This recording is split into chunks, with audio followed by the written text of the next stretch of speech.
Hello and welcome to FPL Have a Beer, where I ask you normally to have a beer with me and talk FPL, but I have to be honest, today I'm on Pepsi Max because we're doing this interview in the middle of the afternoon. Please like and subscribe if you enjoy the video. We're really close to 100 subscribers now, and it would mean the world to me if I could get the channel to 100 subscribers before it's a month old, basically. So please do subscribe. It would mean the world to me, and thank you very much if you do that. So welcome to another interview in the Meet the Manager, Meet the Content Creator interview series, where we get one of our lovely FPL content creators from the FPL community, and we ask them about their experiences with content creation, making videos, their thoughts about mental health and FPL, which is a bit of a theme of the channel. And then towards the end, we just have a general chat about FPL and how their season's going. So this is the 6th interview of the series, and I'm delighted to welcome Joe of FFScout fame. Hi, Joe. Welcome to the show. Hi. Thanks for having me on the show. Looking forward to this. Yeah, it's a bit of an honour for me to have you on. My original experience of FPL content was watching the Scoutcast back when Mark Southerns and Granville, and then you were the third member, were you, to join? Yeah, I mean we'll talk about that in a bit, but Mark and Granville will be the first voices I think anyone heard anywhere about fantasy football. Yeah. They had the first ever podcast, Mark and Granville, and it set the template that continues to this very day. And I came in as a third person, but to bring some sort of community feel to it. So I was the community manager at Fantasy Football Scout. So that's what I brought to that. But yeah, we'll talk about that in a bit. You even have the community team still going today, isn't it? Even it is, yeah. That community involvement there is definitely there. Definitely. So, Joe, what I usually do is just ask a couple of general questions to sort of start off the interview. So I was wondering if you could just some general questions, like a little bit about yourself, like where did you grow up, who do you support, first memories of football, that sort of thing. One thing I was just doing there is one of the things I have is I'm a dog owner, and my dog was barking, and I say on the Scoutcast that when I used to do it, and current videos, Fantasy Football Scout. Sorry about my dog barking, but no one else can hear it, I think, but I can. So I was just sending a text to my partner saying, "Shut the dog up." so anyway, so yes, you're talking about like a bit about me when I first sort of getting into football. And my sort of background to that, but also I'm from Brighton, born in Brighton. I lived there many years. I lived there for 10 years when I was doing my undergraduate degree in really? It's a great place. Sussex Uni. I was at Sussex Uni. Yeah. So did you lived in Brighton itself then? I did. Yeah, I did. I left literally when they were building the new stadium, which was is very near to Sussex Uni, isn't it? I remember seeing Stephen Gerrard training near the pub, the university pub garden, which was a bit of a strange experience. I know. I mean, I remember, the years. I mean, my dad used to teach at Falmer School, which is whichever it is, secondary school, which is opposite. For those really local Brighton knowledge, which is opposite the actual campus at Sussex University. So I'm very familiar with Sussex University. Tiny little village farm, isn't it? Falmer, it's a tiny village. Yeah. I went in a pub. I went in a pub there one day with two friends, and it was like, have you ever seen the League of Gentlemen, where like you walk in and everyone kind of looks at you like you're not local, but anyway, the piano player stops, just stares at you. So I'm from Brighton and grew up there, and spent most of my life there, but moved to Somerset about. So I'm trying to work it out. 18 years ago, moved to Somerset. Just because, housing was getting really expensive there. We just had a baby and wanted to, and liked Somerset. So I live right next to Glastonbury, and go to the festival and things like that. So I like my life here, but I like my life in Brighton as well. So I first started like with football and being a Brighton fan didn't really start until 1983 would have been the key one, and that's because Brighton won the FA Cup final, and that was absolutely huge for a team then like Brighton to be in the FA Cup final. Absolutely massive. So everyone's going around with against Man U. in the final? Yeah, against Manchester United, and we almost won it. So I remember watching that on TV. Everyone did it, or they went to the game. There were big blue sponge hands around the town and things like that, and it was amazing. And the famous "and Smith must score" line, which Brighton fans know, which is when Smith, the striker, almost scored. Yeah. And so almost won. And then in the replay got absolutely battered. I think Brian Robson scored a hat-trick or something like that. I don't know. Got battered in the replay. That was back when FA Cup finals had replays. So anyway, that got me interested in football. But my parents weren't really into football. So I had like friends who were into it as well.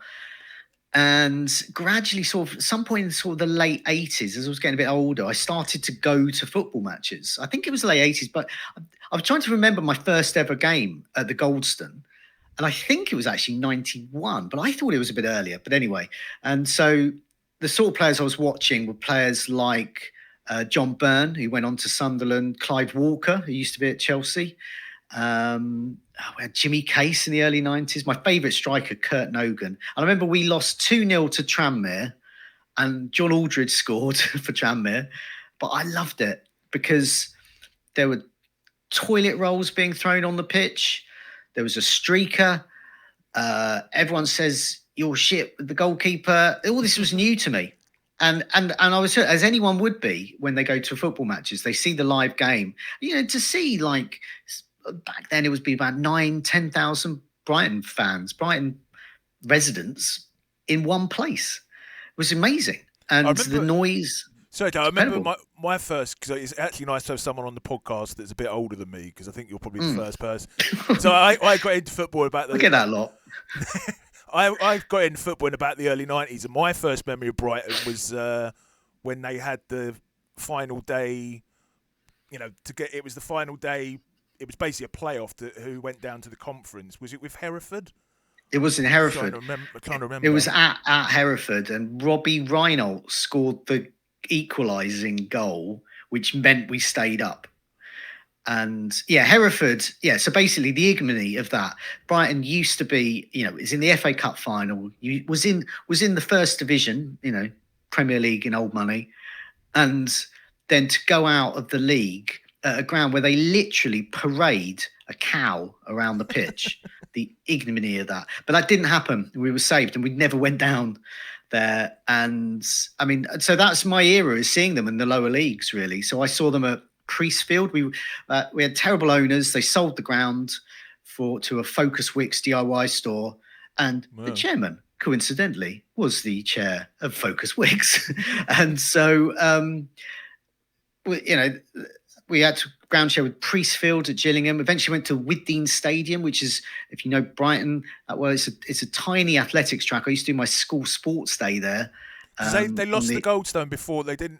That happened quite a long time before they moved into the current stadium, didn't it? Yeah. So they were trying to get a new stadium on the Downs and couldn't really get it. There was a good chairman at the time. After the terrible chair. And they had a terrible chief executive, and they just basically asset stripped the place. And then we got a guy called Nick Knight, who was an advertising, mogul, really. And he just turned the ship around. He was the Tony Bloom of the era. He was fantastic, really. We were lower leagues, but we had some great players, good managers. And I remember, some good times at Withdean. It's anyone who else has been there. It's a terrible stadium. But I remember some good times there. And so, I remember I went to see Brighton a lot when I lived there. But I obviously don't live there now. I've got family and work commitments, and it's miles away. So I don't go and see Brighton as much. But I think the last game was last season with Brighton against Liverpool, which was incredible. We beat Liverpool 3-0. They've been an entertaining team for a few years now. So I'm the reverse of a plastic fan. As soon as they hit the dizzy heights and got a great new stadium, I was nowhere to be seen. No, but I still, obviously, they are the team that I support. But because I live here, so I live really near Yeovil.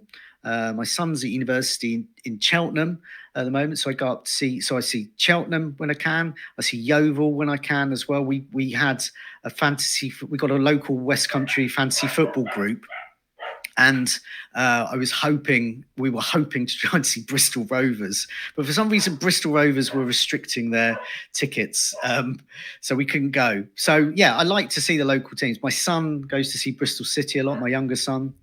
So we still watch football when we can. But yeah, I like going to these sort of lower league games as well. It reminds me of the times I was at Brighton, really. Yeah, my local team's Leighton Orient. I try and get to go.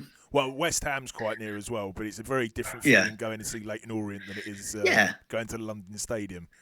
Yeah, I've over the years seen Leighton Orient quite a few times because Brighton and Leighton Orient have been in the similar division or same division a number of times over the last 20, 30 years. Yeah. Great. Okay. So next question.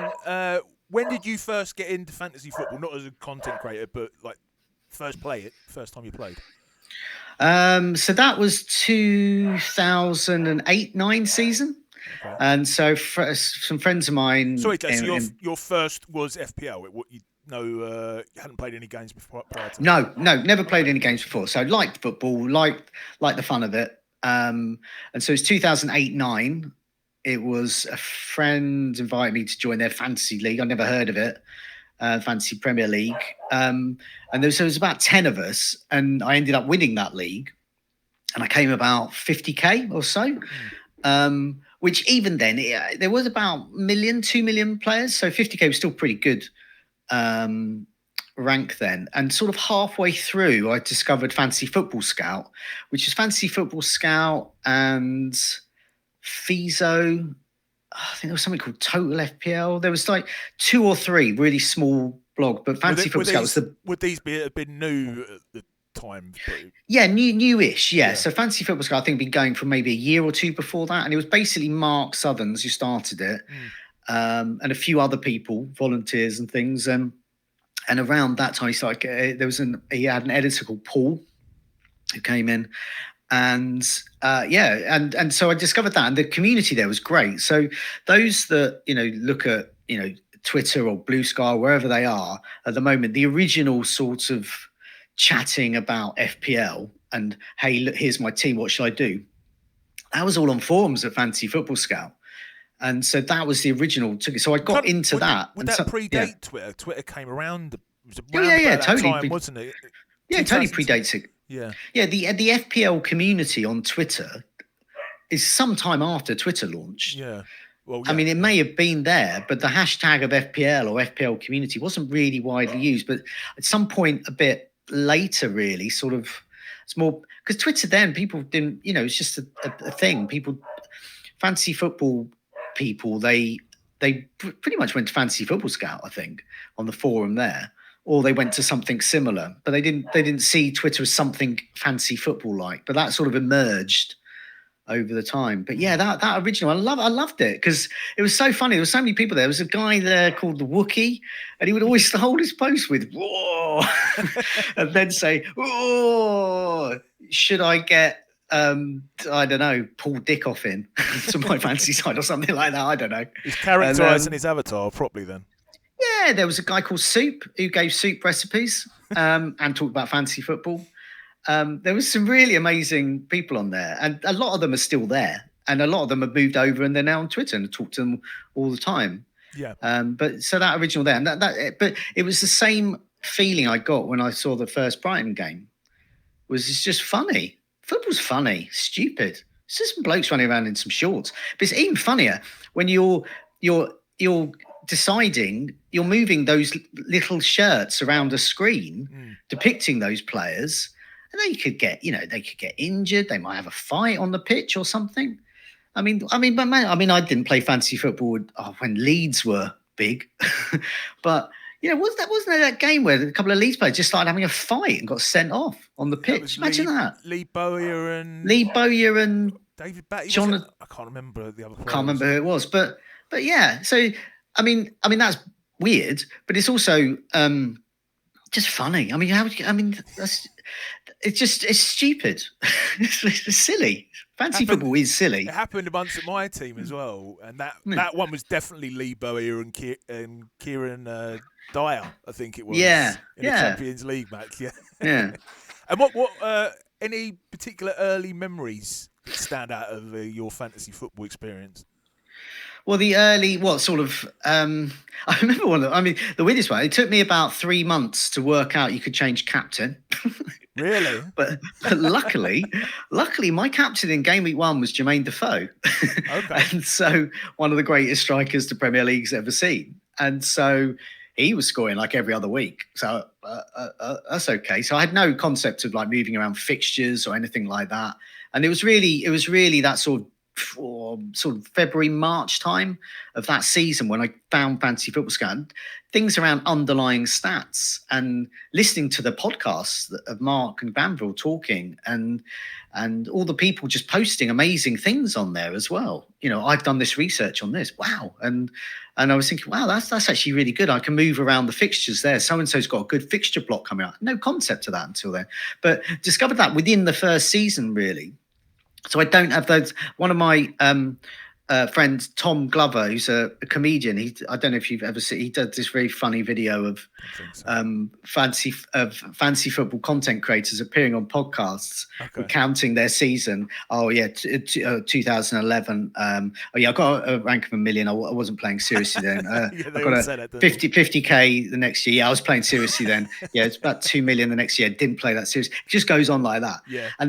But luckily, I don't have that because my first season I was discovered Fantasy Football Scout, and just took to the game. You've got an amazing record. Maybe we'll get onto that. So that helped me. So I don't discount it. But if I did have a really bad season, which I could do this season, not too late to be terrible. But if I do, I'm going to mention it. I'm not going to say, "Oh, we're playing serious." Of course, I was playing seriously. I just did badly. Yeah. Just a side note: Jermaine Defoe. He's born on exactly the same day as me, exactly the same age, and literally was born around the corner. So I have a little bit of an affiliation with him.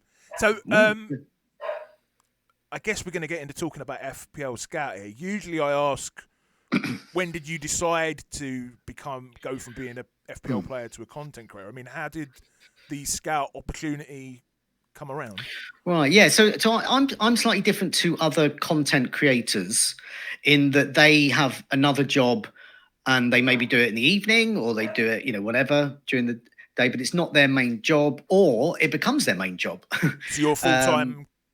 So I'm a journalist. I'm a full-time journalist. Have been since the late 90s, but I've been freelance for about over 20 years now.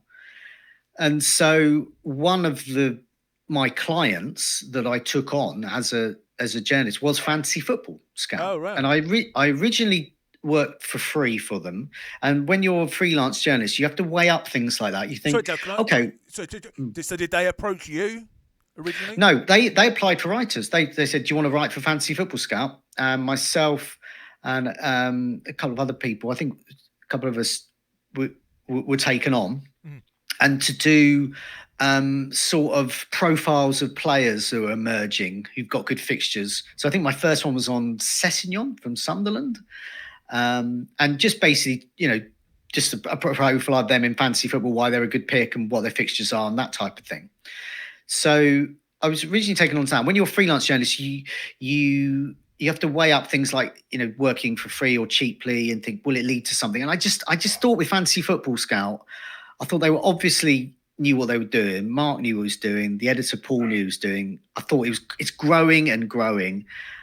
They're hitting like 1 million views on a Friday. And this was just absolutely huge, more than, other people I was writing for. 1 million views Sorry. Just on their website, just on the Fantasy Football Scout. So there was sort of... Yeah, 1 million hits. Yeah, so 1 million people were suddenly looking. So if you think, if you've got that sort of audience, so I thought I'm going to do a few things for free for them, and then it gradually being paid, and then it was expanding. And Mark needed a community manager, which was someone sort of to deal with trolls and things like that, and deal with bad behavior on the forum, because it was getting so many people, and there were certain trolls there who were disrupting the running of the website, because that's what they do. So you're a bit like a moderator then? Yeah, so like a moderator, but then also they have a thing with their forums. So they started doing things like hot topics there. So this is flagging out posts so you can pull those out so people can find them more easily, and then encouraging community articles. So all these wonderful posts people were writing, it's getting them in a place like that. So it's that community side of it, and so that was sort of, I don't know, 2011ish, 2012ish. I can't remember the exact time, but it was around about then. And as I was saying about doing with the Scoutcast, so I was one of the first voices or faces you would have seen about fantasy football. On the podcast, Mark and Granville brought me in to be that community element, and so we had my name was Jonty at the time there. So when you just have a tag on a forum, and I didn't want to put my real name, so I just put Jonty on. But then I just changed my real name. And so I had a thing called the Full Jonty, where you would go through someone's team, like make it, naked, warts and all, and take it apart. Your job was to like bring the community issues into the team rather than them just talking about their own teams. Exactly. So it was Mark and Granville talk about their own team, about what's good advice for fantasy managers, but bringing the community in. My background's in local papers, local journalism. And so with that, I used to work. I was the chief and only reporter for the Seaford Gazette, which is in East Sussex. And as part of that, I used to have to fill 10 to 11 pages with news every week, just me. And so a brilliant way of doing that is a double page spread of pictures, and you just get loads and loads of pictures and names. There's a jumble sale going on. Me, photographer, there. That's a double page spread. Just how are you enjoying this? Blah, blah, blah. Get the pictures in. Names. And people just wanted their name. People want their names read out. They want to feel part of it all. So the Scoutcast. I imagine from Seaford, my knowledge of Seaford, like if someone had the old lady lost her cat, that would probably be like front page news. Oh, it's absolutely huge. Yeah, old lady lost her cat. Yeah, I mean, my favourite box of crisps found on Downs. So that was a good one. So it's bringing that community element to it. And you can see that now with the Scoutcast, it's got that community element. Now with streaming, that community's there. So whenever I do a stream, I always welcome the people. Oh, welcome so-and-so, where are you from? Blah, blah, blah. So, because I'm just used to doing that. I'm just the community guy, just bringing them in. And the people doing the content and those watching, listening are all as one. And that's what it should be, really. It should be like a big circular chat. And so that's what I brought into that. And this was the big innovation in content, is that Mark, we decided let's try this on video on YouTube. and so that's what we did. We used Google Play, I think it was, and we just had a Zoom chat, a video conference call, and it was just our face. Like, this is just our faces. That was it. And that's all it was. And we would have a chat. And people still, to this day, they recount these episodes we did, the chats we had. There was one where Mark had his wild card. He was very proud of it, like a new, someone a little boy who made a go-kart they're proud of, and a big Granville just absolutely rips it apart. I remember this. And you didn't you refer? You had a special name for Trent Alexander-Arnold, if I remember. I never heard of him. I was going, who's this guy? Yeah. Trent Darby? Yeah. I just didn't. Who is this guy? Yeah, I mean, obviously he's huge now, and. I was saying, he's come to us with his magic beans. Yeah. And did you? Sorry, go ahead, Joseph. No, I was going to say, and so me and Granville just attacked him. Yeah. But it was funny because and then we started bringing in people like Andy, Let's Talk FPL Andy, who's on Black Box with Mark to this very day. And so you look back at those things and you just think all these people on there, it's amazing, really. The question I was going to ask is, did you feel like, I mean, obviously this was pioneering. Did you feel like that at the time? No. I mean, I don't feel like a pioneer, but I was part of a pioneering time, if that makes sense. That's what. I mean, the whole product of the Scout. Yeah, the pioneer would have been Mark and Granville in terms of FPL content creation. They created a model of FPL content that survives to this day. How did you get on in your game week? here's a bit of information about some players you're considering. Here's our team reveal. You might have a few bits and bobs in between. And that's it. And that is the same format that pretty much most content still has to this day. And it has not changed. Two mates having a chat about fantasy football. Past, present, future. That's it. And it's nice and simple. So that's the pioneering bit. Another pioneer would be Let's Talk FPL Andy. And he did start on the Scoutcast before he started his own streams, didn't he? Yeah, and he had that going on as well, and then just started moving on to that. But he was one of the first to be really innovative with the graphics. So, have, green screens and the techniques of the mics and getting the lighting right. I don't do that really. But, he was the real pioneer for that. And so he set another template for someone just talking on their own or having a live stream. He could talk for hours on his live stream and bring in the community for that. So I would say he is a real pioneer, Andy, and I would say Mark and Granville. But I was there at a pioneering time, definitely, yes. It was. I actually went back and watched Let's Talk FPL's Andy's first ever video a couple of days ago, and it's changed. It's so miles apart from the content he puts out nowadays in terms of. I mean, it's the same thing. It's a guy sitting around talking about FPL. Yeah. But in terms of the quality of the presentation and all that, it's. Yeah, I mean that's why he's full time. That's why he can. He's a full time. With family and mortgage and all that, because he's so good at it. But also, he was one of the first, so he can build that up. My next question was going to be. I mean, we've kind of touched upon it. I guess already. Do you think fantasy football content has changed or evolved over the last decade, or do you think it still does largely remain the same, except for improved graphics? Yeah, I mean that format, that original Mark and Granville format remains, but there are other formats to it. There's this, for example, you've got a sort of a mental health psychology element to it, so there's that side of it, and also the OGs of it as well. So, back when I was starting, we were doing videos. I remember that we were talking a bit about the technology before we started, trying to master that as well. It's quite hard, but it's much easier these days. The technology is easier, more user-friendly. There's a more tech-savvy generation doing it. I mean, like Oscar, FPL Focal, Harry as well. They are really good at doing the graphics stuff, and that's why they're very popular as well, and that's why they're full-time. There's a lot. There seems to be a lot more in-person stuff happening. Like Raptor's got a FPL Juice. Well, this is it. See, FPL Juice, you want another pioneer as well. FPL Juice, they are, because they did the first studio-based one. So now Raptor and a few others, they're all doing they're doing that because it works. It looks good as well. It's like a proper show. But FPL Juice would have been doing that, and it's criminally underwatched, I think, because it's really good fun. I mean, I've been on it once. They tried to get me on other times, but I'm not actually in London, you see, so I've only been on video. I'm going on the week before Christmas. So are you? It's really good fun. There was some quiz or something, and I did okay. I didn't embarrass myself too much. So computers are better, people are better. It's easier to do.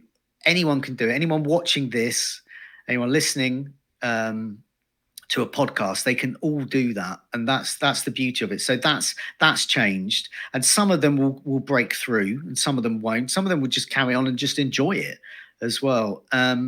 So whether you're doing a solo video or having a guest on or a studio based one, you can, all of these things are there. And it's changing all the time with YouTube, but I consider those pioneers, those, for example, like Andy and FPL Juice, I think as well. They wouldn't see themselves as pioneers. They just think they're silly lads. One way, and I didn't have this in the questions I sent you beforehand, but one way I was thinking maybe you were a pioneer, and I half mean this is a joke, but half mean it is a compliment, was your expected goals. Your expected goals, the actual metric itself. The goals imminent. Goals imminent, that's what I meant. Yeah. Could you maybe explain what to the viewers if they don't know what that is, and also Well, I think what I was thinking is, was it a pioneer in some ways for XG even, or the using No, it? well, yeah, it's I always refer to as analog. It's analog XG. Yeah. And yeah, so what that was, it was just simply a way of presenting a table. Like when one of the good things that Fantasy Football Scout did quite a few years back in their members area, which was the ability to create your own tables. So you see all these tables, I don't know, most goals, most shots, whatever, and you can create your own tables and put your own metrics in, whatever you want to do. And I started to do that, and you could restrict and realize that you could restrict it to sort of the next 4 weeks. You could restrict it to like no more than one goal. You can add in XG into it as well. This is the members area, I'm imagining. Yeah, and you can get a table which basically says, right, you all know who's been scoring lots of goals, but who hasn't been scoring goals, but perhaps could do because their underlying stats are so good, which is the very nature of looking at underlying stats for fantasy football anyway. And so it's a question of looking at that table and presenting it in that way that's easy to understand. So it's been, it's been on its own thing. It's been, within other shows, and it carries on now. We do a podcast every week. I do a podcast every week with Mark Joblin, who's a Fantasy Football Scout writer, and we look at the latest tables, who's on that, and how we did last week. And it's really good. And I think we did okay last week. I think, I think I haven't compiled it, but we usually get about 6 or 7 getting good returns. Luckily this week we got the likes of last week we had like Haaland and people like that on it. So we were on. I think we might have Isak even. So it's nice and easy when you get that, but it's when you get the tougher players that no one expects to score. Yeah. But yeah, so I like that. I like, and something I do a lot is sort of unfashionable picks as well. It's always people say, content creators they just follow each other. They're saying the same things. And so I like to recommend some more differentials, those different players that perhaps people aren't thinking about. Who was the guy historically you always said was always on there but would remain on there? I think Nathan Redmond. Yeah, Nathan Southampton striker, wasn't he? Yeah. But yeah, I mean, I remember one season I actually got him in towards the end of the season, and he actually scored about 2 or 3 times. Wow. The first time in his life, he doesn't know about this, but he stepped off this table because he scored. He usually stepped off just because his stats weren't very good. But yeah, he could rack up like 20, 30 shots without a goal. Amazing.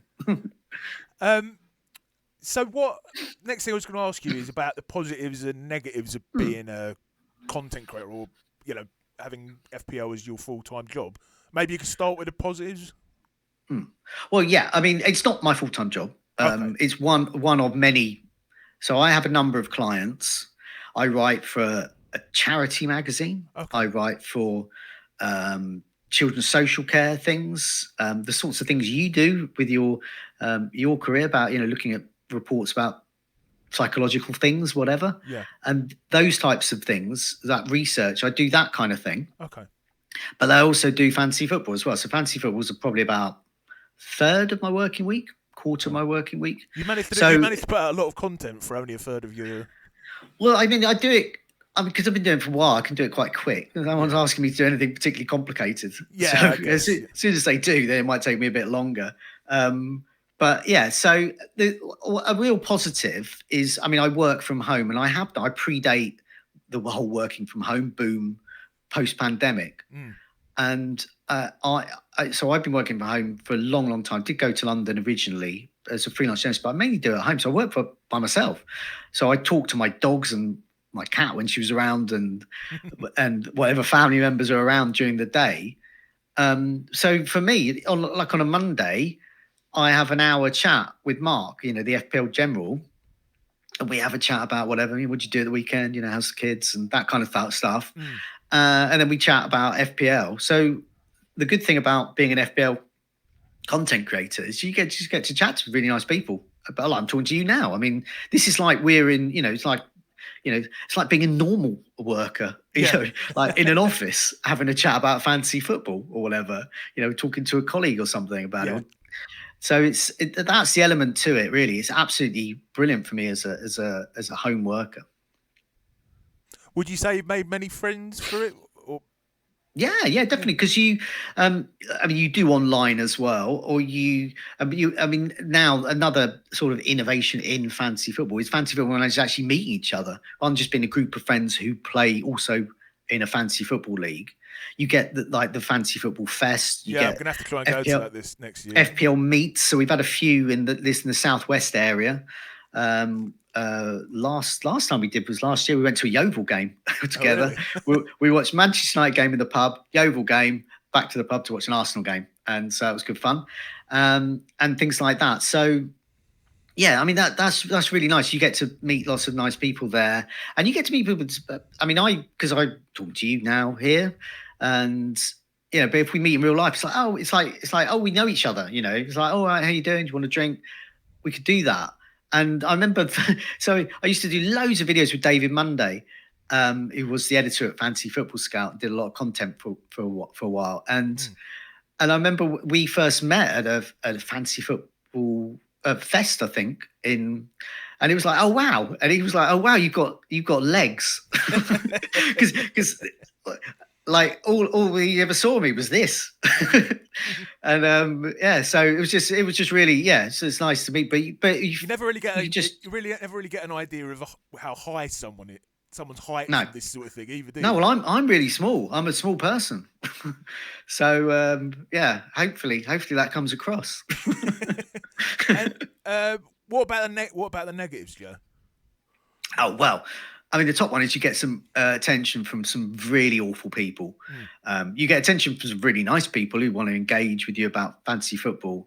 But there's some awful people. There's just some awful people out there. And they obviously is going to be in the Venn diagram of awful people and fantasy football. There's a bit in the middle. And those people in the middle are people who suddenly get attracted to you.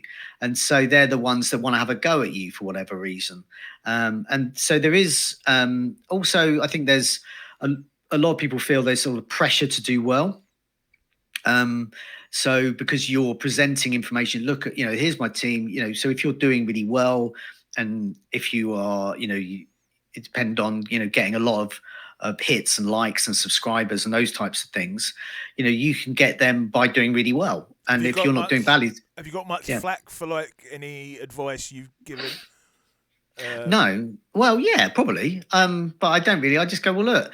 That my attitude is that I'm here to give advice, and people are there to take it as one of a number of pieces of advice. But if I say, oh, this player would be good to get in, well, I recommend a few players, for example.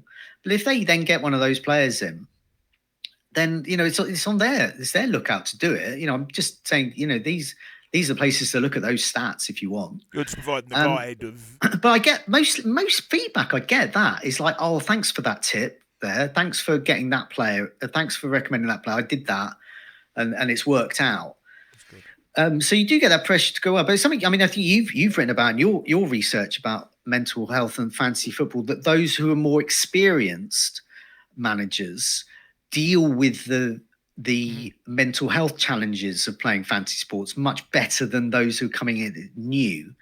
And one of the reasons is because they themselves, with their own team that they manage, the players, like I was talking, you get a player in who gets injured in your first, your triple captain gets injured in the first 10 minutes. And then you look around, you still got a house, your partner's still there, the world hasn't ended. Carry on. I suppose. And you have more experience of that happening rather than it being the end of the world. I was just thinking, you're exactly right about the research showed that. I mean, I'm expecting that's probably the same for FPL content creators as well. The more experienced and it's exactly the same. You are. Yeah, because to be an FPL content creator, you will have had experience of playing FPL. So I would be very rare for someone to like straight off the bat, this is my first season playing FPL and here's my content. That doesn't really happen. This is like, oh, I've been playing for 3 years, 2 years, 10 years, whatever. But they will have had experience of that. And so once they've gone through that process, the pressure lessens. But I see it now with, some other content creators, and they can take sort of some of the flack quite seriously, as they should do, really sometimes, because some of it's awful. And you can see how it changes. Like if they're not doing so well, they'll suddenly get a bit more flack, and you can just see some of their social media posts a bit more tetchy and things like that. And I mean, the important thing to do is just, I'm a big fan of blocking and muting and things like that on social media. If someone wants to have a go at me about something, well, carry on. I'm just going to press a button so I never see your horrible words again. Exactly what Andy North said in the last interview. Exactly. I mean, does it's like that thing. Does a falling tree make a sound in a forest if no one's there to hear it? Does a troll make a sound if no one's there to hear it? Same thing. So, mate, before we go on to talk a bit about mental health, Joe, a bit of a funny question, I guess. I'm guessing your answer's probably going to be yes to this, considering how long you've been doing this. Have you been recognised out on the street? No, I haven't. Really? I haven't. I've been recognised by people at a fancy football fest or whatever, or FPL meets, and who I've never met before or interacted before, but no one's ever come up to me on the street. They might have seen, but that might be, I like to think they may have recognised me, but for too shy. But I just don't think it has. I just don't think it has. I mean, there's 10 million people playing it, but that's spread around the world. So there's certain places so fancy football is quite big in Egypt, and it's got a growing following in places like Indonesia. So if I went into the middle of Jakarta or Cairo, some bars where they showed Premier League game, there's going to be queues of people lining up for an autograph. Then I would anticipate to be recognised. I would be standing there saying, "Come on, recognise me." But no, I haven't been, and I like to think that if I was, it would be recognised in a good way rather than maybe they're too intimidated by your amazing rank history to maybe. There's that guy, yeah. But do you remember when he got a rank of 101k one season? Ooh. Okay, great. So yeah, as I said at the start, and as you've alluded to, Joe, mental health is is a focus of the channel, and I've done some research on FPL mental health with FPL Raptor Roz and some other colleagues. There's a few videos on FPL mental health, just to shout them out if the viewers are interested to go back and watch those.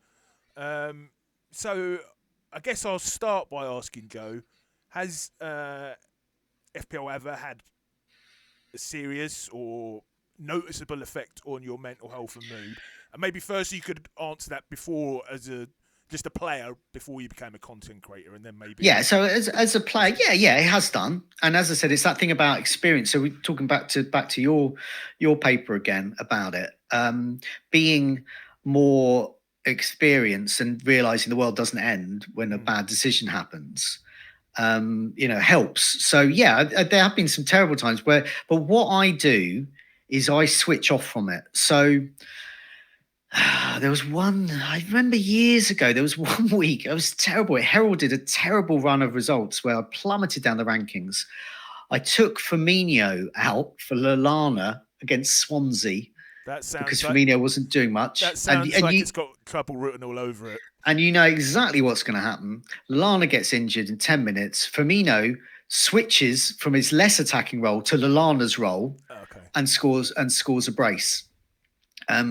So that it's things like that. I still remember that. And so what I've learned when something like that happens is switch off of social media. Definitely do not go anywhere near anything like Twitter or anything like that, because a lot of them are filled with people saying, I've got an amazing rank. Oh, wow, that's really good. Oh, wow, Haaland. Yeah, hat trick. I've got that. And if you don't have Haaland, then, and it can exacerbate that. So switch off from it as well. And so that's what I've learned. So it affects me less. But I can definitely feel yourself like on a Saturday still. There's a slight thing of like if you haven't had a good game week going so far. But then that's why I like to have a player still on a Sunday or Monday. So I've still got hope. I listen to where I can Elite FPL's watch-alongs, because quite often then you're not just seeing the people who are doing. You see the people who are doing well in the chat, but you also see the people doing badly. So, it gives you kind of a balance rather than with Twitter. I think it's just everyone who's doing well. That's what you see, isn't it? Yeah, so you've got to switch off from that and do something else. Yeah, just and you know, don't even watch any football that weekend. And you know, I like other things. Everyone likes other things. So you know, I like music or whatever. I walk my dog, so I'll just do that. So you just takes yourself out of it, and then you find, but when you come to Monday, it's not that bad. As I said, the world hasn't ended, and you suddenly on social media and things like that, you're getting people saying, "Oh, I've had a terrible game week," and laughing about it, and then you can laugh about it as well. And being a content creator, and this probably segues into that, you know, a real positive of being a content creator is of a Monday. So, for example, I on a Monday at the moment, I do a video with FPL General, so I'm talking to him about it. So you can talk it through, and even if you're doing a solo one, you move ahead. You move ahead to the next game week, and that's the other thing to do is look at the next game week. Just forget if you've done terribly that game week, just forget about it, move on. And I've seen that. I've seen that in the last couple of days. People saying, "Oh, I did this move," and I'll just say, "Forget you ever did it. Just forget it. Move on. Just move on to the next game week." So I know you mentioned beforehand there was a couple of things we might want to talk about in this section, and as a content creator, you said to me one of the things you might possibly want to discuss is an experience you had with a stalker, basically. Yeah. Well, it's like when a troll takes it too far and it becomes into a stalking territory where they start targeting your home. So yeah, I had a particular experience in that. This relates really to my time as a community manager at Fantasy Football Scout, which is a content creator in some regards, because I was managing how the community's content is being shown. But of course, that moderates things. So you're having to moderate people who are racist or sexist or just bullying and just awful, and they disagree with that decision. So you think and you then can piss a few people off doing that sort of. Yeah. But the people you're pissing off are awful people, to be honest. And like most awful people, they don't see themselves as awful. They see all the nice people as being awful. So they take umbrage with it. And so one thing they'll do is they'll try and set up fake accounts, you know, in your name or whatever, or you'll use that to, like, you know, make up things about you. And this one particular guy who clearly I must have banned at some point because they were just an awful individual.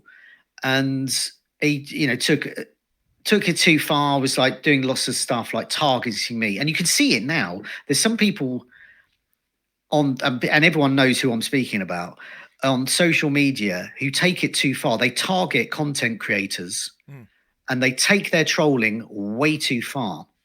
And this guy did it. He did it to the extent where he somehow found out my address and my phone number and started doing that thing, like what he probably thought was a prank, but all like getting place where I live, not very big, the local family-run curry house to get some massive order to be delivered to me, and did it at times when I wasn't actually here, because and so I've got, you know, they've got like 150 quid's worth of food that they've made waiting to be delivered, that they've made, that's going to go to waste, and I'm getting phone calls from them saying, you know, where are you to pick up your food? I was going, I have not ordered any food. So when you knew that he had this information, did you start feeling actually scared or? I felt, yeah. I suddenly thought, wow, someone's taking this too far, and it sounds like, you know, it's not a prank. But the thing that worried me is that this guy was clearly unhinged, and they knew where I lived. Now that is scary. And so I don't know what they're going to do. So I called the police because I just wanted it logged as a police report in case it went further than that. And I was talking to the sergeant who was dealing with this. He was saying, yeah, we'll have this as a police report. And also I'm going to look into this because we've been speaking to the takeaways, and it's now theft because someone is out of money. Oh, so there's another charge as well. Yeah, okay. Yeah. So, but obviously it's within social media. So the person it was is under there because they're cowards. They're under this sort of, you know, whatever troll alter ego. Yeah. So, and the point they got to is they pretty much identified who it was and where they lived, but the actual evidence they need to categorically prove that, the sergeant was saying, basically, I haven't got the okay from, you know, I think it was PC, sorry, I haven't got the okay from my sergeant to do this because the level I need to get it from Twitter, because Twitter were terrible, and they're even worse So now. whenabouts was this, Joe, like time-wise? Oh, this was years ago, 5 years ago, 6 years ago. But Twitter were terrible at giving up information for things like this. So even though the police are saying this is wanted in a crime, can you give us some information about, to categorically prove this is this person? They wouldn't do it. And the guy said, basically, we can't do this because in order to do this, we have to, it's like a huge amount of money to sanction. It's the kind of check we would do for like pedophiles or something. And so they couldn't sanction it for something like that, which is, relatively low level crime, obviously. But it just ended. So I closed down that account on Twitter, started up a new one. I made sure that my address and phone number weren't anywhere online, those types of things. But yeah, the effect out on my mental health was less about the person doing it, but it was why he was doing it. And I don't know. I mean, as I said, there are people doing it now to other content creators as well. And I think they need to go away and have a chat with a therapist or something, because there's something not. But it's a general thing. But for you, involved with psychology, lecturing in it, what do you think goes through? Why would someone go so far as to do that? I mean, there's lots of potential reasons. I mean, I guess as a way to take out anger that they perhaps have not got another way of channeling. And I think, as you say, the danger behind, because we're not just talking about, this happens to footballers, doesn't it? It happens to politicians. It happens to lots of people.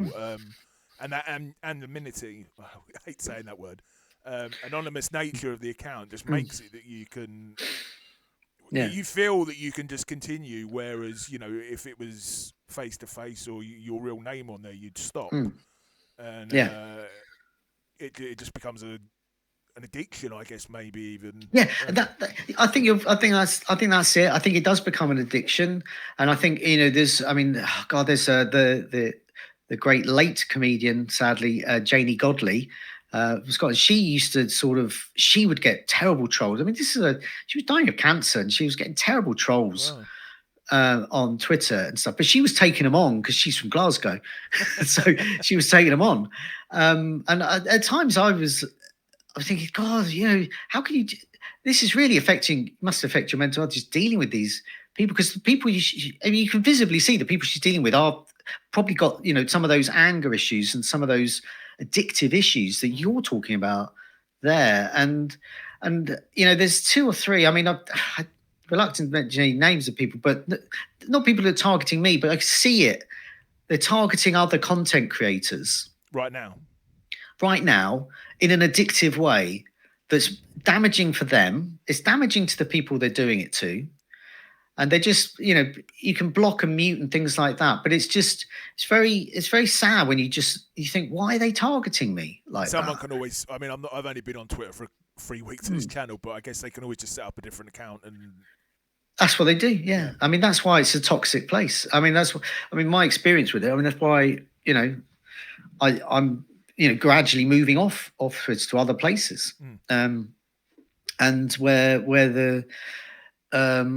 there's perhaps better checks and balances against that. But I see it now, and it's terrible to see, really. I hope anyone who thinks that it's right to just have a pop at someone, whether they be a footballer, a FPL content creator, a comedian, or whatever, just to step away from the keyboards and just try and address that anger elsewhere. Yeah, and it's a shame because Twitter. I mean, like you say, they weren't good at dealing with things before, but I tried. Oh my God! I tried actively encouraged. Yeah, I did have a Twitter account, a different account in my academic name a few years ago, and it got hacked, and it was. Trying to get a response was just impossible. So you've really got to do it yourself, haven't you, in terms of looking after your own mental health? Yeah. So another thing you said that sort of maybe perhaps changed your perspective on FPL from a mental health perspective and how much it means was when you had a stroke. I don't know if you can tell us about that a bit. Yeah. So basically, 2019. This was 5 years ago. I was on a Saturday morning. I was preparing to drive us all, the family, to a medieval fun day at Glastonbury Abbey. And then just my partner was out walking with my older son, the dog. My younger son was in the house with us, and I think he was so he must have been about 11 or 12 at the time. And I just suddenly felt really sick, and I was sort of cleaning my teeth or something, and felt really sick, like I had sunstroke or something. And then I just started feeling really dizzy, and then I just I could have a little lie down, and I got my son to just call my partner. She came back and she said, "I think you're having a stroke," because my face had started to droop as well. So we managed to call the ambulance and carted out. So it was a very harrowing time. So I was in the hospital. Initially for about. I was in hospital for about 4 weeks, three to 4 weeks. The first few days were like, I don't know what's going on. But the rest of the time, I was basically desperate to get out and go home, but I couldn't really walk. And I certainly couldn't really do fancy football stuff. But I did manage to listen to some podcasts and things. So the impact of that at that particular time. Sorry, Joe, I was just going to say it gives a real perspective when we talk about the bus team in. Yeah, FPL, exactly. I have a stroke team every week now, just in case it happens again. But yeah, and this brings back to the good side about content creation and mental health. So while I was recovering I listened to a lot of podcasts, I listened to a lot of radio, and see TV, and so while I'm lying in my hospital bed, the voices of, James and Serge from Planet FPL, Tom and Nick at the time on Who Got the Assist, or whoever's on Fantasy Football Scout shows at the time, they're like your, like your friends almost. They're familiar voices. So it's really comforting to hear those familiar voices talking about people like Nathan Redmond or Firmino or whatever. And it's really comforting. And since I've had that stroke and spoken to a lot of other people or met people have come up to me, and this has been probably the most amazing part of my fantasy football content career. People saying, I don't know, I had a heart attack, I had a cancer, I was recovering, and as I was recovering, I listened to you in hospital, and it really made sense. And I heard you talking about when you had a stroke, and really chimed with me. Those kinds of things. That was amazing for someone to say that to you was just incredible. And since there's happened to other content creators as well. Tom and Nick Who Got the Assist, they've had their own health issues in the past, and others as well. And that sense of camaraderie, and the whole medium of podcasts as well, because it's all very it's like friendly radio. You feel very attached to those people and those voices. Yeah, I think, and it's a pretty amazing thing, really. Yeah, I think it kind of shows. In some ways, without meaning to insult anyone, because obviously this is a fantasy football channel, but it is a silly game at the end of the day. And it is silly, yes. But a community can build around anything, and that community attachment, and as you say, listening to voices and having that familiar element. I think there's almost something human drive for that is perhaps lost in a lot of ways in the current world. Yeah, I mean the way society is changing as well, the global nature of it, the use of technology. Your social groups will be online. That's old news now. There's going to be online social groups. So those groups on social media or listening to podcasts, those types of things. They're all that's your family and friend network now. It's all part of it. Yeah. So I think we've kind of covered like general tips for. Have you got anything else you could add for anyone who's struggling with their mental health this season? How they could. Okay. struggle? Well, yeah. I mean, so FPL is not your life. That's the main thing. So the decisions you make in FPL are not indicative of decisions you make in real life. So, you can make calculated guesses in life about what direction it's going to take, and you're going to make mistakes and you're going to make great moves. So there's similarities in that way. But in FPL, you're reliant on 11 blokes kicking a ball around a pitch, and the variance is way worse than that. You're relying on these things happening in a certain Bruno way. Fernandes the last couple of weeks, like the variance Exactly. swung so much, isn't it? Exactly. So if it's going well, great. If it's not going well, just switch off, because it doesn't matter as well. And it is silly. It's just you're moving 11 little shirts around a screen. That's all you're doing. Well, 15 shirts around the screen. And that's all you're doing. And some of them will get you points and some of them won't. Once you look at it like that, that's it. Yeah. It's not like buying a house. It's not like I'm going to quit my job and start this business. Yeah. It's nothing like that. So this is a bit of a conceptual question, but I've sent you the questions before, so hopefully you've maybe had a chance to think about it. Do you think there are any changes that FPL themselves they can make? And I'm not just necessarily meaning FPL here, because there's other other fantasy football games as well. Anything they could do to help the mental health of their players? Well, yeah, I mean, it's the same. Right, so some fantasy footballs is gambling, and some isn't. FPL's not gambling as such, but it's the same mentality, the same mental health protections need to be there. So when in gambling websites or firms say that terrible, when the fun stops, stop. Yeah, right. But yeah, why? So why, person, we have molded into a gambling addict over years. Hey, when the fun stops, stop. But I've lost my home, and but there should be an element of that. When the fun stops, stop. Should we have an FPL responsibly? Yeah. Yeah, to say, look, this is a fun game. Lots of people love it. You'll enjoy it. But if you're not enjoying it, close the screen. Yeah. Step away. Go and walk the dog. Listen to a good album. Something like that. Message like that needs to be there, rather than saying, keep looking at the site. Keep looking at the site.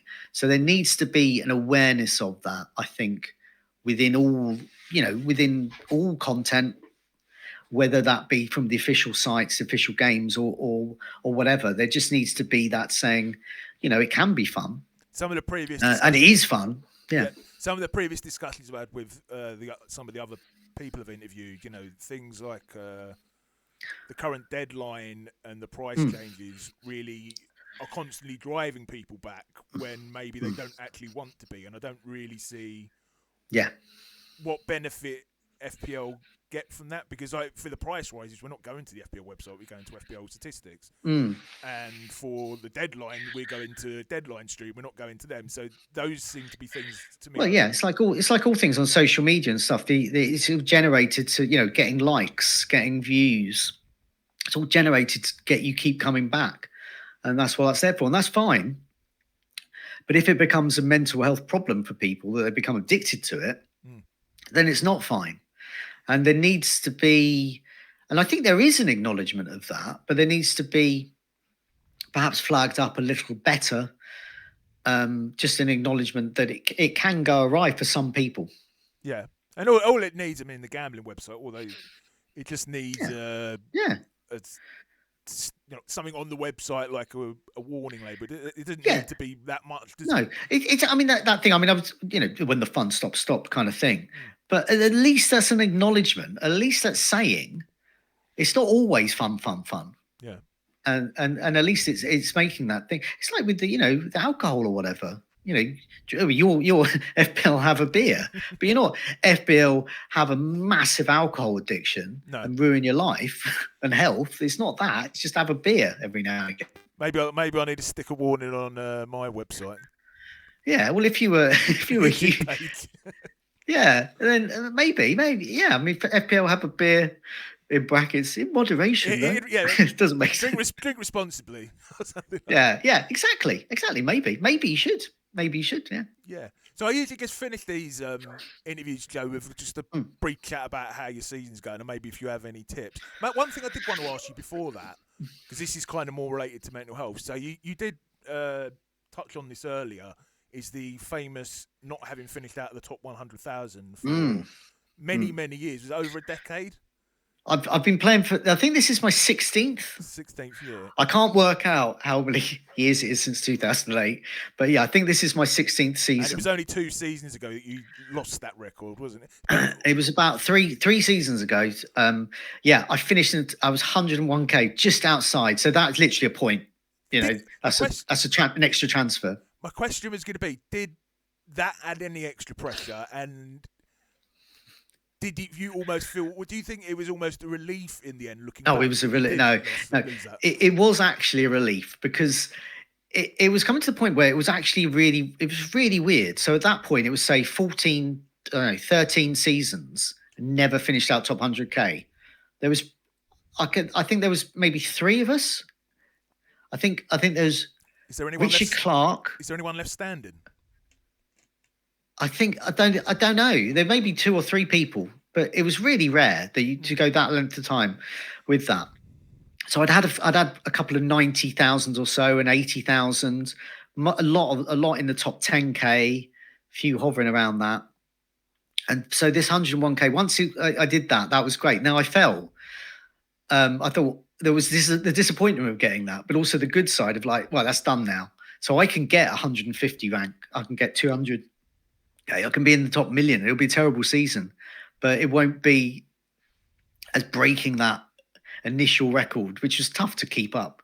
It's quite entertaining as well because you didn't actually like completely blow it and finish like 500,000, 600,000. No. So close. It's like a point. Yeah. It's a hit. That's it. It's nothing.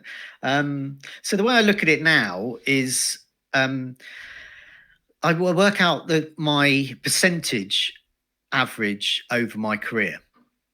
And so I think that's 0.7% for me. So for me, with 10 million managers, a realistic target each season is that. If I can average that, then so for that would be top 70k. So top 70k for me would be a really good season that fits in with how I have performed over my career. So if I got 66k or something, that's amazing, and so on, and it would go higher. And I think everyone should do that really. So if they've got like a few million ranks or 100k, work out what your own career percentages, and then work out how much that is for how many managers are playing this season, whatever it is, 10 million, 11 million. And that's realistic what you should get. And if you get any better, brilliant. You've exceeded expectations. I did actually make a video a couple of days ago. I don't know if you've watched it, about what a good rank is and how it should. Well, that's because we're kind of driven by. I'm not saying you in particular, but the general sense in the community is you have to finish in the top 100,000, but that's not going to be achievable for most managers most of the time, is it? I mean, I've done it 3 or 4 times, but I'm a pretty good player. Someone maybe comparing ourselves, the average player comparing their record to someone. I said, just work out whatever the percentage finish, your average percentage finishes for the season, and work out how much that is, where that would place you this season, judged on however many managers there are, and then that is what you are. So for me, top 70k. So that's so when we say, what's your target? My target is top 70k. Yeah, because I know that I can get that as an average over 16 seasons. I should be able to do that. But someone who's only getting, someone who's finishing around 1 million each year, their idea should be maybe top 900,000, for example. Yeah, exactly. They should do better as well. So there's a guy friends with on social media, Tony. His ambition, his ambition is just to do better than he did the previous season. Yeah, that's mine. And I'm pretty certain he has done that. He's managed that. So you're improving that bit each time. So for me, I would hope to improve. But sometimes the improvements you make might not necessarily make a better finish, if you see what I mean.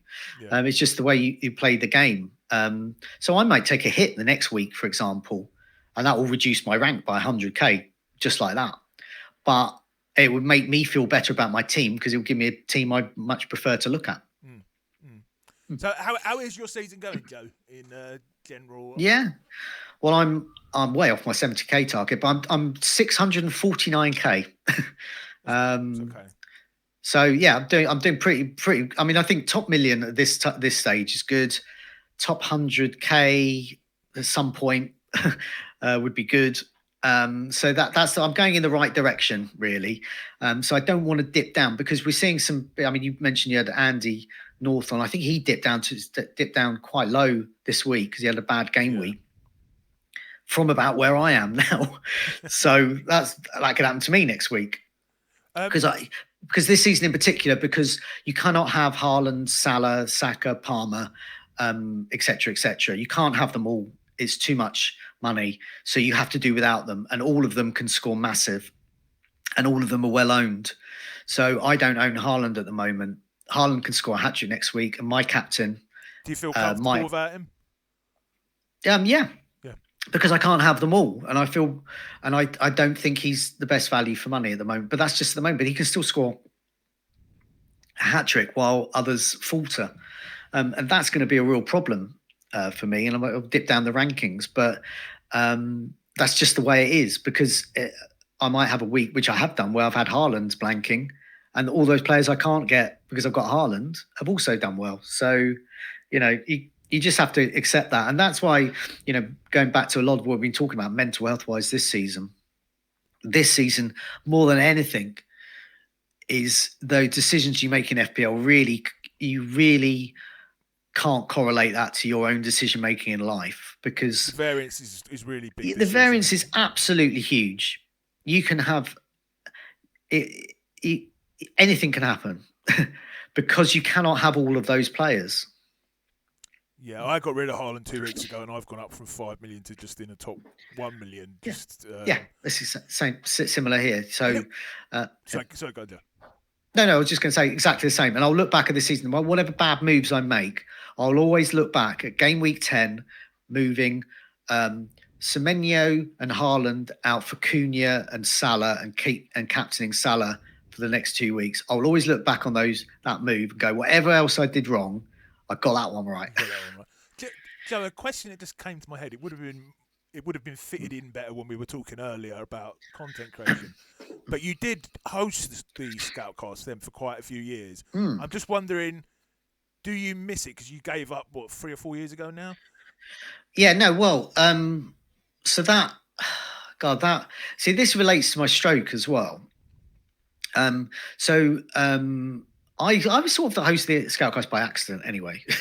So basically Andy did it. No, before Andy did it, I think I did it. And then maybe I think me and Andy maybe shared duties. Yeah, and Az did it for a bit. All of us did it for a while, if you could use the technology as well. And then Andy came in to do that, to host it. So I was sort of a guest on it still. So I was still on it. But it was evenings, and I was finding post-stroke evenings were terrible, really. I mean, we're recording this during the daytime now. You said, are you free in the evenings? And I said, no. Yeah. And they're tricky for me because I can't, the level, I mean, I'm probably not being that lucid now, but you're doing well. my ability to articulate my thoughts after about 7 or 8 o'clock is less. I'm all right down the pub. I can chat about something like that, whatever. But to go on an actual stream and do that, and when you're pressing buttons as well, and there would be things like maybe Andy's internet's not so good, so I'd use my internet, so I'd have to press the buttons, press record, and that kind of thing for the streaming. And it's a lot of things to deal with in the evenings. And it was just coming to a head, really. I mean, the last couple of Scoutcasts I did, I was just like, oh God. And I was visibly on screen going, oh God. And so I just decided, like, the best thing I could do. But luckily while I was having therapy after my strokes, I was having therapy for the sort of PTSD for having a stroke. And I was talking to my therapist at the time about this. And we were harking back some of the things that are going on there about, being, tested by doctors and things like that. And, how it was getting quite a bit triggering as well. But as well as the fact of just the general fatigue of just accepting that there is fatigue, that I'm not sort of superhuman, and that these things, there is a lasting consequence. And one of them is like the evenings, I'm not very good. I think it's got to be better for your general work-life balance for anyone. Yeah.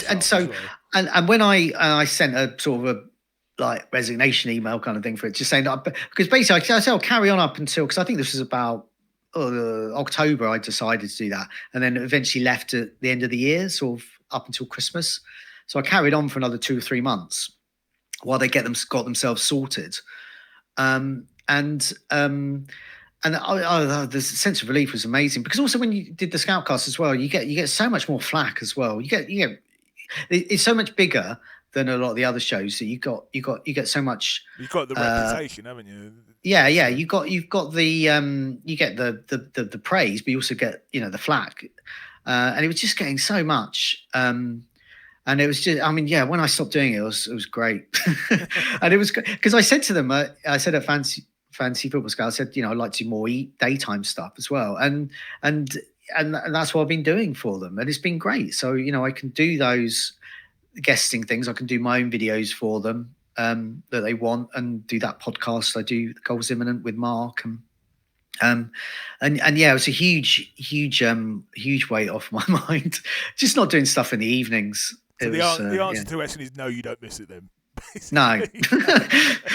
No, in contrary, my life has got much better since. No, I don't miss that because I never. Also, it's just one video. It's one piece of content, and the thing I like doing this kind of things, guys. But also, the FPL. The show I do with Mark, the FPL Generals one, the Tom Freeman interview, do Team News with Neil, and all of those shows. I'm really, proud of those and pleased with those as well. So it sounds was just sort of one in the mix, really. Yeah. So, question I usually finish with, Joe, is we've got a man here with one of the best rank histories around. What general tips would you give to someone who wants to improve as a player at FPL? Look sort of medium to long term. I mean, these are real basic things that a lot of people will know, but the basics, sometimes you've got to go back to basics, because FPL can go wrong when you complicate things and you go out of your comfort zone a bit. So I look at longish term blocks of 4 to 6 game weeks. What's happening in the next 6 game weeks? When are the fixture swings? Look at underlying stats of players you might be considering. You're more of a stats or an eye test person, Joe? Just more stats. Well, a bit of combination of both. This all goes into the mix. Get a player in. Don't get a player in that's a must-have for that week and not the others. Get a player in that you wouldn't mind having in. So I almost made the mistake this week. Last week I got Solanke in, for example. He blanked. And he's got a bad next fixture. But then he's got some good fixtures. So I kind of, he's not ideal, but I don't mind him.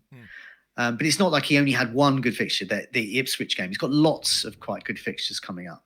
Avoiding hits, the new rule change this season has helped that. And there's something that Simon March has talked about, and he says that I do this a lot, which I didn't even know I did until he told me I did. But he's an ex FPL winner.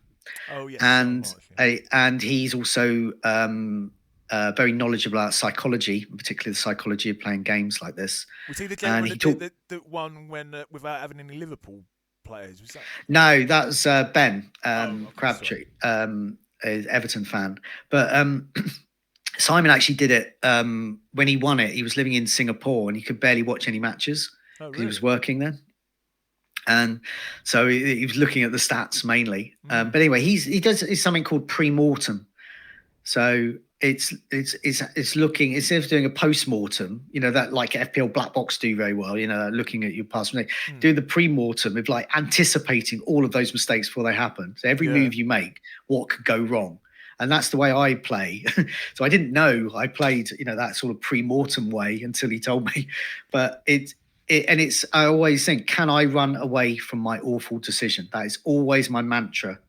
And so you look at a decision you make, and you don't think this is an amazing decision. You think, okay, let's hope it goes right. But what if it goes wrong? And how can I run away from it? And so that's why I'm always thinking. So that's why, like, for example, I use that example of Solanke. Can I run away from Dominic Solanke? Of course I can. But can I run away from Cameron Archer? Maybe not. So that's the way you think about it. And that's the way. So it's probably a good rule of thumb is accept you're probably wrong, enjoy it when you're probably right, but prepare yourself where it goes wrong and how you can run away from your awful decisions in FPL. Brilliant, thanks, Joe. And one thing I should probably also say is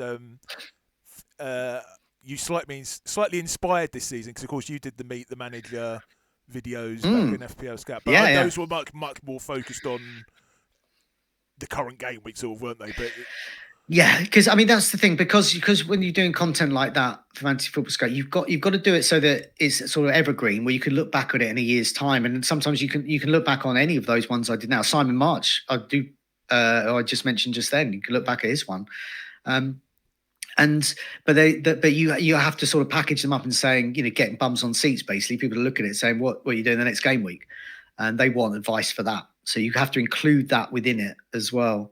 But yeah, I'm pleased with that series, because people like, who are now sort of, I wouldn't say household names, household names if your household is really into FPL. But so Late Riser, I think he may have been his first video appearance, or one of FPL Wire, and he was talking to me about his maverick ways of playing, and how this week he was going to get, I think I remember what, Sergio Aguero in when no one else owned him. I do like watching those videos as well, which I mean, hopefully it will be continually running into this interview series as well, where you can talk to someone and it's not a piece of content that just goes out of date. No. Yes, exactly. And I think this video is definitely that. Hopefully, people can watch it whenever. And on that, Meet the Manager. So people like that who are now, so far as well on FPL Wire was one of the first. Interviewing them there, and other people like that, like Nymphria as well. And she was the first female FPL content creator. I'm hoping maybe to get her on here next year. Yeah, talk about, okay, so you talk to me about the trolls and things like that. Imagine how the first female content creator in FPL fared in a male dominated world of FPL, which was way worse when she started as well. I mean, it's still pretty bad now. Yeah. But God, the amount she's had to endure is unbelievable. Joe, so thanks for so much for coming on. It's been an absolute pleasure. Pleasure. Yeah, anything you wanted to say before we finish? No, I think we've covered most things really. Good luck with the show. Thank you. I mean, it's FPL and mental health is an interesting topic, something we've been talking about a lot. Back when I did the Scoutcast. Yeah. And it's still an interesting subject, not only to play the game, to how to manage the game, and also for content creators as well, how they manage the various different, some of the issues we've been talking about the extra attention you and your team gets, and how you sort of manage the mental health side of it. It's really, really important, and it's it's good to talk about that. Yeah, great. Thanks, Joe. Thanks for watching. Please like and subscribe. Help us to get up to 100 subscribers, and hopefully get more great guests like Joe on. And I'll see you in the next one.